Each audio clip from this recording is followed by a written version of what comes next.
नमस्कार विद्यार्थी मित्रांनो, अभिनव स्टडीजमध्ये आपलं पुन्हा एकदा स्वागत. आजच्या भागामध्ये आपण पाहणार आहोत भारतीय संविधानावर MPSC परीक्षेत विचारले गेलेले प्रश्न. तर चला सुरुवात करूया. पहिला प्रश्न आहे, पुढील दोन विधानांपैकी कोणते चुकीचे आहे?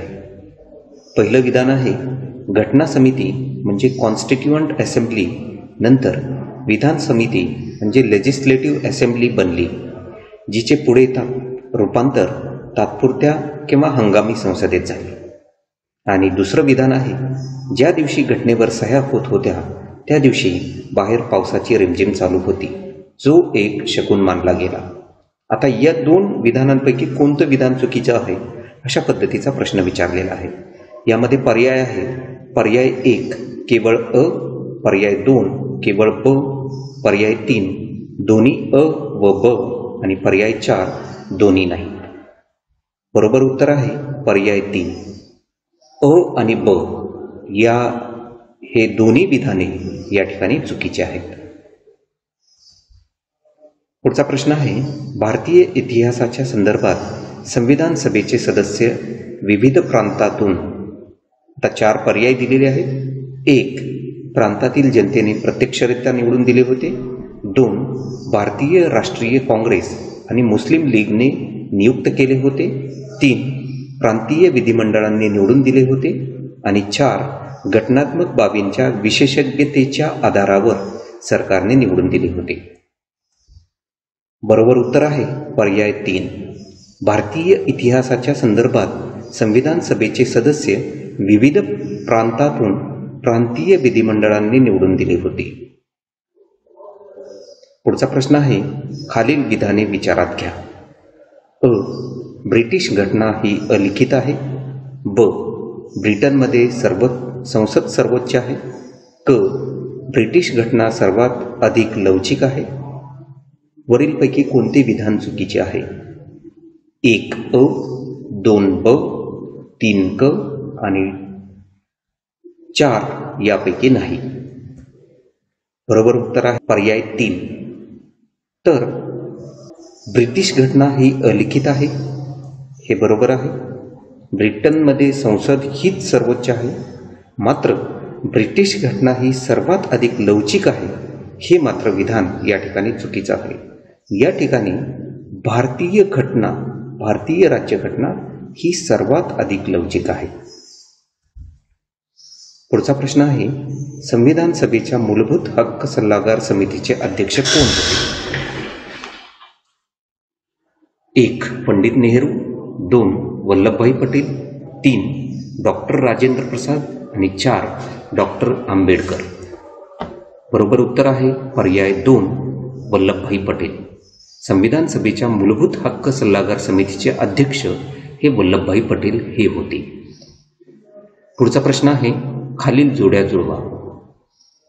आता या ठिकाणी अ कॉलममध्ये घटनात्मक वैशिष्ट्ये दिलेली आहेत आणि ब कॉलममध्ये त्याचे स्रोत दिलेले आहेत. त्यामध्ये घटनात्मक वैशिष्ट्यांमध्ये दिलेले आहेत कायद्याचे राज्य, मार्गदर्शक तत्वे, समवर्ती सूची आणि मूलभूत कर्तव्य. आणि स्रोतमध्ये दिलेले आहेत रशियाची राज्यघटना, इंग्लंडची राज्यघटना, आयरिश राज्यघटना आणि ऑस्ट्रेलियाची राज्यघटना. तर यामध्ये हे 4 पर्याय दिलेले आहेत. 4 पर्यायांपैकी कोणता पर्याय बरोबर आहे? तर पर्याय 2 म्हणजे कायद्याचे राज्य हे इंग्लंडच्या राज्यघटनेतून घेतलेले आहे. मार्गदर्शक तत्वे ही आयरिश राज्यघटनेतून घेतलेली आहेत. समवर्ती सूची ही ऑस्ट्रेलियाच्या राज्यघटनेवरून घेतलेली आहे आणि मूलभूत कर्तव्य ही रशियाच्या राज्यघटनेवरून घेतलेली आहे. म्हणजे भारतीय राज्यघटनेमध्ये हे जे 4 मुद्दे आहेत हे या दिलेल्या 4 राज्यघटनांमधून घेतलेले आहेत. पुढचा प्रश्न आहे, खालील विधाने विचारात घ्या. विधान अ 1935च्या कायद्यान्वये उर्वरित अधिकार हे भारताच्या गव्हर्नर जनरलकडे होते. ब अमेरिकेत उर्वरित अधिकार हे राज्यांकडे देण्यात आले आहेत. आणि विधान क कॅनडामध्ये उर्वरित अधिकार हे प्रांतांना देण्यात आले आहेत. वरीलपैकी कोणती विधाने बरोबर आहेत? पर्याय आहेत पर्याय 1 अ आणि ब, 2 ब आणि क, 3 अ आणि क आणि 4 अ, ब आणि क. बरोबर उत्तर आहे पर्याय 1. तर 1935च्या कायद्यान्वये उर्वरित अधिकार हे भारताच्या गव्हर्नर जनरलकडे होते, हे विधान बरोबर आहे. अमेरिकेत उर्वरित अधिकार हे राज्यांकडे देण्यात आले आहेत, हे सुद्धा बरोबर आहे. मात्र कॅनडामध्ये उर्वरित अधिकार हे प्रांतांना देण्यात आले आहेत, हे विधान मात्र चुकीचे आहे. पुढचा प्रश्न आहे, भारतीय राज्यघटनेच्या मूलभूत चौकटीच्या तत्वातून डॅश डॅश व्यक्त होते. 1. राज्यघटनेची काही वैशिष्ट्ये अत्यंत आवश्यक असतात की जी केव्हाच रद्द करता येत नाही. 2. मूलभूत अधिकार संक्षिप्त करता येत नाही अथवा हिरावून घेता येत नाही. 3.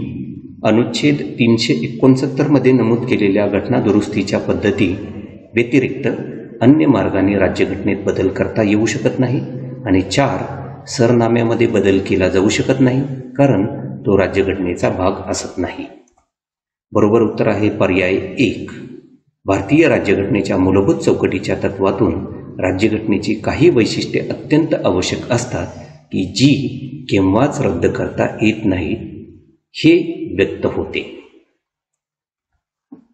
पुढचा प्रश्न आहे, खालील विधाने पहा. विधान अ, भारत हे लोकशाही गणराज्य आहे कारण राज्याचा सर्वोच्च प्रमुख लोकांकडून निवडला जातो. विधान ब, भारत हे लोकशाही गणराज्य आहे कारण इथे संसद सर्वश्रेष्ठ आहे. तर वरीलपैकी कोणते किंवा कोणती विधाने बरोबर आहेत? 1. फक्त अ, 2. फक्त ब, 3. अ आणि ब आणि 4 यापैकी नाही. बरोबर उत्तर आहे पर्याय 1. तर भारत हे लोकशाही गणराज्य आहे कारण राज्याचा सर्वोच्च प्रमुख हा लोकांकडून निवडला जातो.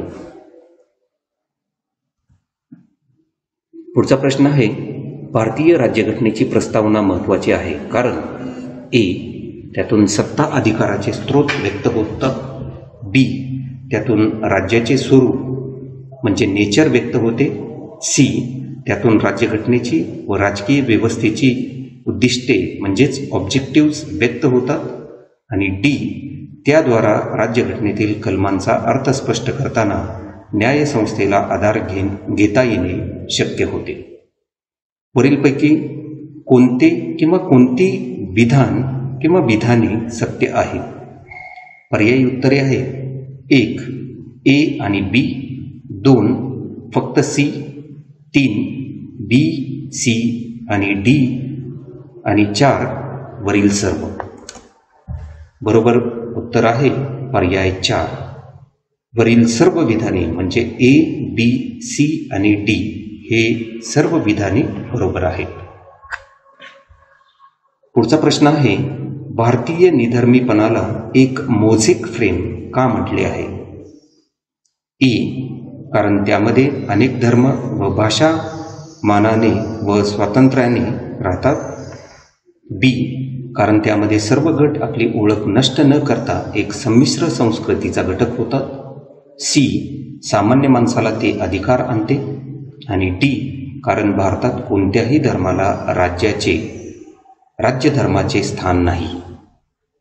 पर्यायी उत्तरे आहेत ए, बी, वरील सर्व आणि ए आणि सी. बरोबर उत्तर आहे पर्याय 3. वरील सर्व विधाने ही बरोबर आहेत. भारतीय निधर्मीपणाला एक मोझेक फ्रेम का म्हटले आहे? तर त्यामध्ये अनेक धर्म व भाषा मानाने व स्वातंत्र्याने राहतात. तसेच त्यामध्ये सर्व गट आपली ओळख नष्ट न करता एक संमिश्र संस्कृतीचा घटक होतात.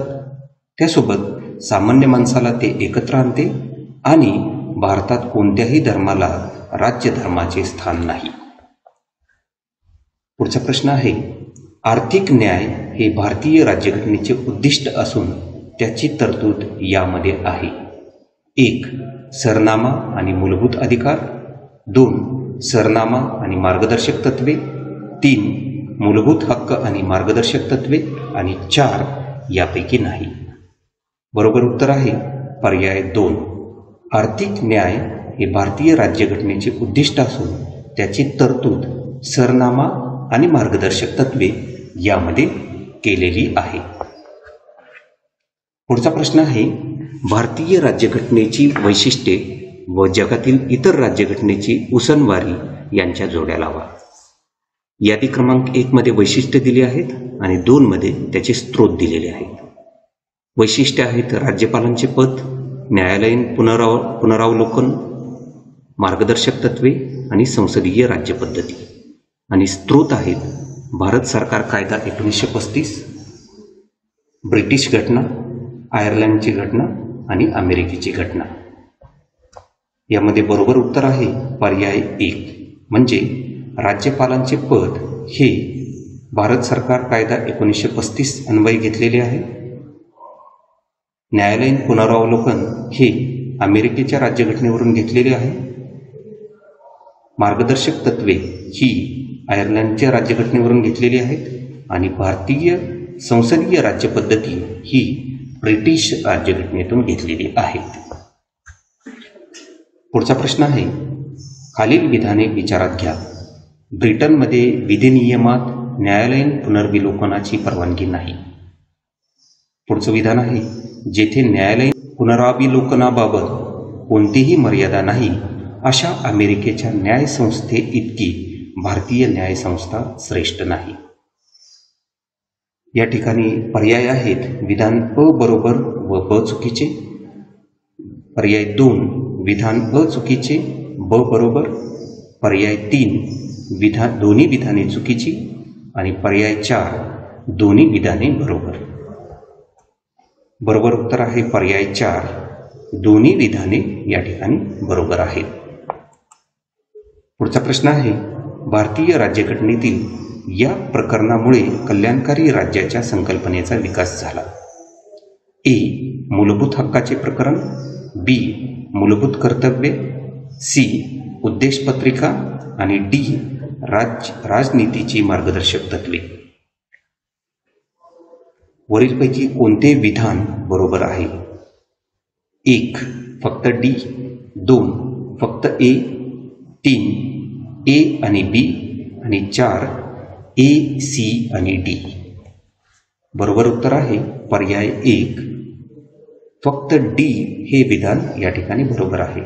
भारतीय राज्यघटनेतील राजनीतीची मार्गदर्शक तत्वे या प्रकरणामुळे कल्याणकारी राज्याच्या संकल्पनेचा विकास झाला.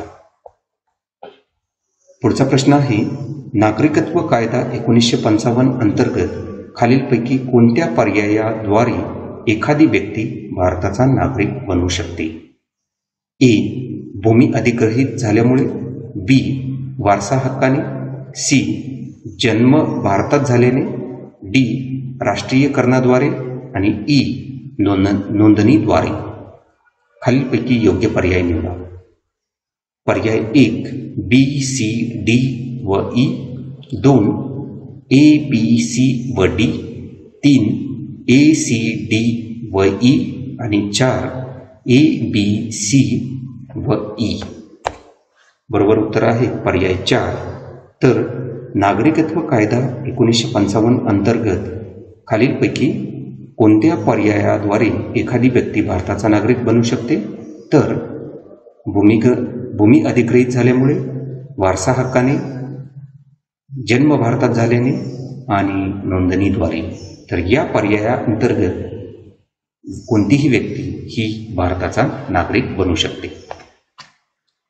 पुढचा प्रश्न आहे राष्ट्रीय राजधानी प्रदेश दिल्ली संबंधी संदर्भ डॅश डॅश मध्ये सापडतात. 1 अनुच्छेद 239 ए, 2 अनुच्छेद 239 ए ए, 3 अनुच्छेद 239 ए बी आणि 4 अनुच्छेद 239 बी. बरोबर उत्तर आहे पर्याय 2 अनुच्छेद 239 ए ए.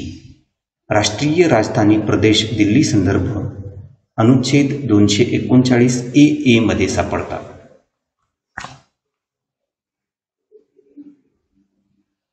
पुढचा प्रश्न आहे अनुच्छेद 352 खाली आणीबाणीच्या घोषणेबाबत विधाने विचारात घ्या. विधान अ, तिच्या घोषणेपासून 1 महिन्याचा काळ संपल्यानंतर तो आपोआपच संपुष्टात येतो जर तिला लोकसभेच्या ठरावाद्वारे वरील कालावधी संपण्याच्या अगोदर मान्यता मिळाली नाही तर.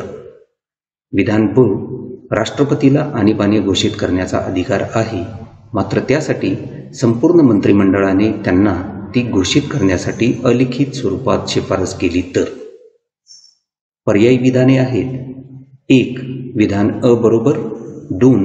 विधान ब बरोबर, 3. दोन्हीही विधाने बरोबर आणि 4. दोन्ही विधाने चुकीची. बरोबर उत्तर आहे पर्याय 4. दोन्ही विधाने ही चुकीची आहेत. पुढचा प्रश्न आहे, खालील विधाने लक्षात घ्या. अ, भारतीय राज्यघटनेच्या कलम 262 नुसार संसदेला कायद्याद्वारे आंतरराष्ट्रीय नद्यांच्या किंवा नदी खोऱ्यातील पाण्यासंबंधीच्या तंट्याच्या अभिनिर्णयाकरिता तरतूद करता येते. ब, कलम 262 नुसार राष्ट्रपतींना आंतरराज्य नदी जलवाटप लवाद स्थापन करण्याचा अधिकार आहे. वरील विधानातील चुकीचे विधान कोणते? 1. अ आणि ब दोन्ही, 2.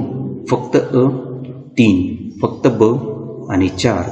दोन्ही विधान चूक आहेत. बरोबर उत्तर आहे पर्याय 3. फक्त ब विधान हे बरोबर आहे. म्हणजे कलम 262 नुसार राष्ट्रपतींना आंतरराज्य नदी जलवाटप लवाद स्थापन करण्याचा अधिकार आहे. पुढचा प्रश्न आहे, भारतीय राज्यघटनेतील काही तरतुदी खाली नमूद केल्या आहेत. अ, राज्यसभेत केंद्रशासित प्रदेशाला प्रतिनिधित्व नसते. ब, भारतातील निवडणुकांबाबत वाद मिटण्याची जबाबदारी मुख्य निवडणूक आयुक्ताला आहे. आणि क, भारतीय राज्यघटनेनुसार संसदेमध्ये लोकसभा आणि राज्यसभेचा समावेश होतो. योग्य पर्याय निवडा. 1. फक्त अ, 2. फक्त ब व क, 3. अ व क आणि 4 यापैकी नाही. बरोबर उत्तर आहे पर्याय 4 यापैकी नाही. पुढचा प्रश्न आहे, केंद्रीय लोकसेवा आयोगाच्या अध्यक्षांचा निर्धारित कार्यकाळ. 1. 6 वर्ष, 2. राष्ट्रपतींची मर्जी असेपर्यंत, 3. 6 वर्ष किंवा वयाचे 65 वर्ष जे आधी असेल ते, आणि 4. 5 वर्ष किंवा वयाची 62 वर्षे जे आधी असेल. बरोबर उत्तर आहे पर्याय 3. केंद्रीय लोकसेवा आयोगाच्या अध्यक्षांचा निर्धारित कार्यकाळ हा 6 वर्ष किंवा वयाची 65 वर्ष जे आधी असेल तोपर्यंत असतो. पुढचा प्रश्न आहे, घटक राज्य व केंद्रशासित प्रदेशांच्या तुलनेसंदर्भात खालील विधाने विचारात घ्या. ए, घटक राज्यांचे केंद्रासोबतचे संबंध हे संघराज्यीय स्वरूपाचे आहेत. केंद्रशासित प्रदेशांचे केंद्राशी असलेले संबंध एकात्म स्वरूपाचे आहेत. बी, घटक राज्य आणि केंद्र यांच्यात अधिकारांचे वाटप झालेले आहे. केंद्रशासित प्रदेशावर मात्र केंद्र सरकारचेच नियंत्रण असते. आणि सी, केंद्रशासित प्रदेश व घटक राज्याचा घटनात्मक प्रमुख हा राज्यपाल असतो. वरीलपैकी कोणती विधाने बरोबर आहेत? 1. फक्त ए, 2. ए आणि सी, 3. ए आणि बी आणि 4. फक्त सी. बरोबर उत्तर आहे पर्याय 3. विधान ए आणि विधान बी हे बरोबर आहे. पुढचा प्रश्न आहे, भारतीय सार्वजनिक निधीचा वापर हा ठरविलेल्या उद्दिष्टानुसारच कार्यक्षमपणे केला जातो की नाही हे पाहण्याचा कामाव्यतिरिक्त भारतातील महालेखापालाचे महत्त्व काय आहे? विधान अ, ज्यावेळी राष्ट्रपती वित्तीय किंवा इतर प्रकारची आणीबाणी जाहीर करतात त्यावेळी संसदेच्या वतीने महालेखापाल नियंत्रक म्हणून काम करतात. ब, महालेखापालाचे विविध मंत्रालयाचे प्रकल्प आणि कार्यक्रमाबाबतचे अहवाल लोकलेखा समितीमध्ये चर्चिले जातात. क, सार्वजनिक पदावर कार्यरत असताना निधीचे गैरव्यवस्थापन केल्याबाबतचा महालेखापालाने दिलेला पुरावा गुन्हा अन्वेषण करणाऱ्या संस्था वापरू शकतात. आणि ड, सरकारी कंपन्यांचे ऑडिट किंवा अकाउंट तपासताना ज्यांनी त्याबाबतच्या कायद्याचा भंग केला त्यांच्यावर कारवाई करण्याचा अधिकार महालेखापालांना आहे. 1. फक्त पर्यायी उत्तरे आहेत. 1. फक्त अ, क व ड. 2. फक्त ब. 3. फक्त ब व क. आणि 4. अ, ब, क व ड.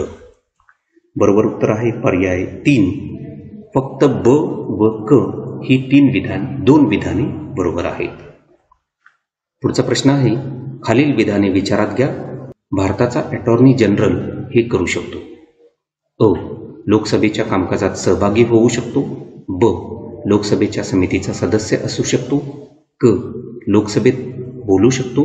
आणि ड. लोकसभेत मतदान करू शकतो. खाली नमूद केलेल्या संकेतांचा वापर करून योग्य विधाने शोधा. 1. फक्त अ.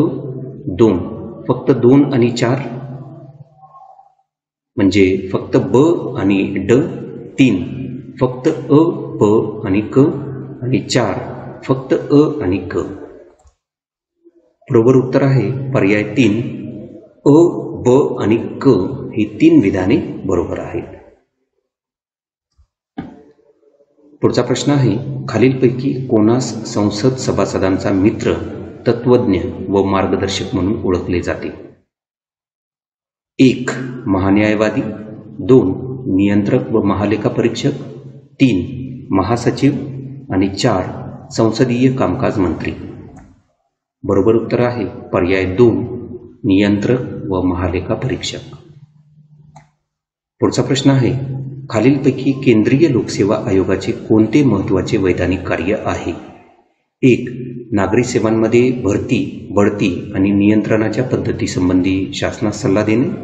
2. सनदी सेवांचे अधिकार आणि हितसंबंधीच्या काळजी घेणे. 3. सनदी सेवकांच्या अपिलांची सुनावणी करून त्यांच्या तक्रारी दूर करणे. आणि 4. राज्य लोकसेवा आयोगाच्या कार्यावर देखरेख ठेवणे. बरोबर उत्तर आहे पर्याय 1. तर केंद्रीय लोकसेवा आयोगाचे महत्त्वाचे वैधानिक कार्य म्हणजे नागरी सेवांमध्ये भरती, बढती आणि नियंत्रणाच्या पद्धतीसंबंधी शासनास सल्ला देणे.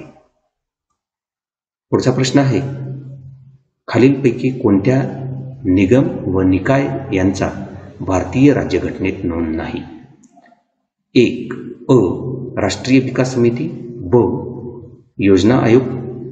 आणि क. विभागीय परिषदा. खाली नमूद केलेल्या संकेतांचा वापर करून योग्य विधान किंवा विधाने शोधा. 1. फक्त अ आणि ब. 2. फक्त ब. 3. फक्त अ आणि क. आणि 4. अ, ब आणि क. बरोबर उत्तर आहे पर्याय 4. तिन्ही विधाने या ठिकाणी योग्य आहेत. पुढचा प्रश्न आहे, राष्ट्रीय विधिक सेवा प्राधिकरणाच्या संदर्भात खालील विधानांचा विचार करा. विधान अ. समान संधीच्या तत्वावर आधारित समाजातील कमकुवत घटकांना मोफत आणि योग्य कायदेशीर सेवा पुरविणे हा त्यांचा उद्देश आहे. विधान ब आहे, विविध वैदिक कार्यक्रम व योजना अंमलात आणण्याबाबत देशातील राज्य विधिक सेवा प्राधिकरणांना सल्ला देण्याचे काम हे प्राधिकरण करते. वर दिलेल्या विधानांपैकी कोणते विधान किंवा विधाने बरोबर आहेत? 1. फक्त अ. 2. फक्त ब. 3. अ व ब दोन्ही. आणि 4. यापैकी एकही नाही. बरोबर उत्तर आहे पर्याय 3. अ व ब दोन्ही विधाने या ठिकाणी बरोबर आहेत. पुढचा प्रश्न आहे, राज्य प्रशासकीय लवादाच्या अध्यक्षांची नेमणूक कोण करतात? पर्याय आहेत. 1. राज्यपाल. 2. राष्ट्रपती. 3. उच्च न्यायालयाचे मुख्य न्यायाधीश. आणि 4. राष्ट्रीय न्यायिक आयोग. बरोबर उत्तर आहे पर्याय 3. राज्य प्रशासकीय लवादाच्या अध्यक्षांची नेमणूक हे उच्च न्यायालयाचे मुख्य न्यायाधीश करत असतात. पुढचा प्रश्न आहे, खालील विधाने विचारात घ्या. विधान अ. राष्ट्रीय विकास समिती ही नियोजन आयोगाचा भाग. ब. आर्थिक आणि सामाजिक नियोजन हे भारतीय राज्यघटनेच्या समवर्ती सूचित आहे. क. भारतीय राज्यघटना असे सूचित करते की आर्थिक विकास आणि सामाजिक न्यायाच्या योजनांच्या निर्मितीची जबाबदारी ही पंचायतीकडे असावी. खाली नमूद केलेल्या संकेताचा वापर करून योग्य विधान किंवा विधाने शोधा. पर्याय आहेत: 1. फक्त अ, 2. फक्त ब आणि क, 3. फक्त अ आणि क, आणि 4. अ, ब आणि क. बरोबर उत्तर आहे पर्याय 4. अ, ब आणि क ही तिन्ही विधाने बरोबर आहेत. पुढचा प्रश्न आहे: खालीलपैकी कोणत्या खटल्याचा परिणाम म्हणून संसदेने 24वी घटना दुरुस्ती कायदा संमत केला? 1. गोलकनाथ खटला, 2. मिनेर्वा मिल्स खटला, 3. केशवानंद भारती खटला, आणि 4. शंकरी प्रसाद खटला. बरोबर उत्तर आहे पर्याय 3. केशवानंद भारती खटला. तर केशवानंद भारती खटल्याचा परिणाम म्हणून संसदेने 24वी घटना दुरुस्ती कायदा संमत केला. पुढचा प्रश्न आहे: खालील जोड्या जुळवा. अ कॉलममध्ये आहेत घटना दुरुस्ती आणि ब कॉलममध्ये आहेत तरतुदी. घटना दुरुस्तीमध्ये आहेत 42वी घटना दुरुस्ती, 44वी घटना दुरुस्ती, 73वी घटना दुरुस्ती आणि 92वी घटना दुरुस्ती. तरतुदीमध्ये आहेत बोडो मैथिलीचा समावेश, पंचायत राज, मूलभूत कर्तव्य आणि मालमत्तेचा हक्क निष्कासित. बरोबर उत्तर आहे पर्याय 3 म्हणजे 42वी घटना दुरुस्तीमध्ये मूलभूत कर्तव्याचा समावेश केलेला आहे. तसेच 44व्या घटना दुरुस्ती अन्वये मालमत्तेचा हक्क निष्कासित केलेला आहे. 73व्या घटना दुरुस्ती अन्वये पंचायत राज संस्थेचा त्या ठिकाणी उदय झालेला आहे. आणि 92वी घटना दुरुस्तीच्या आधारे भारतीय राज्यघटनेत बोडो आणि मैथिली या 2 भाषांचा राजभाषेमध्ये समावेश केलेला आहे. पुढचा प्रश्न आहे: 108व्या घटना दुरुस्ती विधेयकाबाबत खालील विधाने विचारात घ्या. अ. ते लोकसभा आणि राज्यांच्या विधानसभेमध्ये महिलांसाठी 1/3 राखीव जागेसंबंधी होते. ब. राज्यसभेमध्ये ते विधेयक 9 मार्च 2010 रोजी मंजूर केले होते. क. लोकसभेने विधेयकावर कधीच मतदान केले नाही. आणि ड. 15व्या लोकसभेच्या विसर्जनानंतर ते रद्द झाले. वरीलपैकी कोणती विधाने बरोबर आहेत? पर्याय आहेत: 1. फक्त अ, ब आणि ड, 2. फक्त ब, क आणि ड, 3. फक्त अ, ब आणि क, आणि 4. अ, ब, क आणि ड. बरोबर उत्तर आहे पर्याय 4. अ, ब, क आणि ड म्हणजे सर्व विधाने ही बरोबर आहे. पुढचा प्रश्न आहे: खालील विधानांपैकी कोणते विधान बरोबर नाही? विधान अ.